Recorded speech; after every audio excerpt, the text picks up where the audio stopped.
আমি প্রথমেই আমার অন্তরে অন্তঃস্থলে আজকে আমাদেরকে এখানে অভ্যর্থনা জানানো, এখানে বসে আপনাদের সাথে পরিচিত হওয়া এবং আপনাদের মাধ্যমে জাতির সামনে দুটি কথা বলার জন্য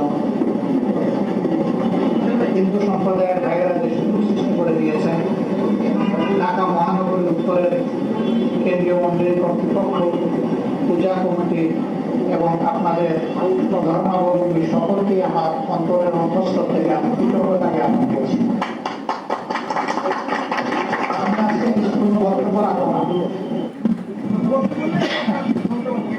আমি কিন্তু দেখতে পাবো না, আমি আজকে বক্তব্য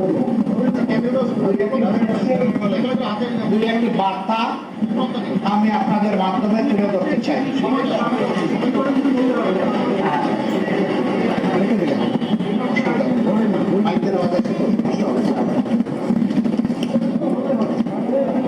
আমি কয়েকটি বার্তা দিই। নাম্বার ওয়ান, আমার কাছে ধর্ম, বর্ণ, দল সব কিছু নিচে আমার কাছে মানবতা বলি। আমাদের 1 নম্বর পরিচয় আমরা মানুষ। আমাদের 2 নম্বর পরিচয় এখানে যাদেরই আমাদের জন্ম হয়েছে আমরা সকলে বাংলাদেশী।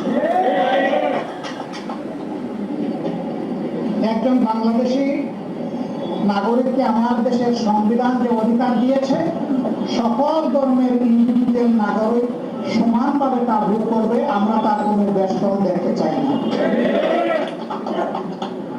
মেধা যোগ্যতার ভিত্তিতে আগামীর বাংলাদেশের দায়িত্ব পালন করবে দেশের তরুণ সমাজ। এইখানেও আমরা কোনো ধর্মের ব্যবধান বরদাস্ত করব না। আমি সরকারের কোনো দায়িত্বে কখনো ছিলাম না, কিন্তু আমার নিজের গড়া কিছু প্রতিষ্ঠান আছে। একটা মেডিকেল কলেজ আছে, সেখানে 750 কর্মকর্তা কর্মচারী আছে।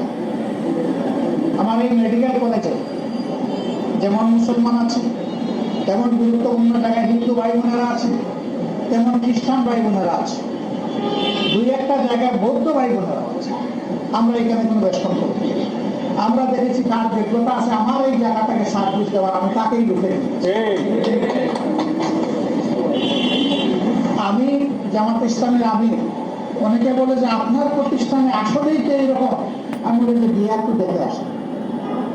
আমার মুখের কথা আপনার বিশ্বাস করার প্রয়োজন নেই, ওখানে যান, ওখানে গিয়ে আপনি দেখে আসেন বাস্তবে কি আছে।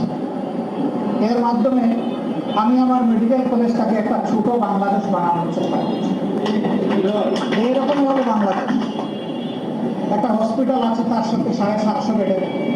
সেখানে তো আমরা জিজ্ঞেস করি না যে আপনি কোন ধর্মের, আমার এখানে চিকিৎসা নিতে এসেছেন। তাহলে চাকরি দেওয়ার ক্ষেত্রে আমি জিজ্ঞেস করবো যে আপনি কোন ধর্মের, আমার এখানে চাকরি করতে এসেছেন। আমি আমাদের সকলে দ্বিতীয় একটি কথা, এটা খবর রচনা হোক আমি চাই। এটি হচ্ছে সংখ্যাগুরু এবং সংখ্যাগুরু ও সংখ্যাগুরু। এদেশের সকল নাগরিক সমান অধিকার দিতে হবে। একটা স্লোগান দিয়ে আমাদের মধ্যে হিংসা, হানাহানি এবং রাজনৈতিক ফায়দা করার চেষ্টা হয়েছে বিভেদ করতে। আমাদের সকল ধর্মের মানুষ হাতে হাত তুলে আমরা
কয়েকদিন পর পর এখানে এসে পাহাড় দেওয়া লাগবে না।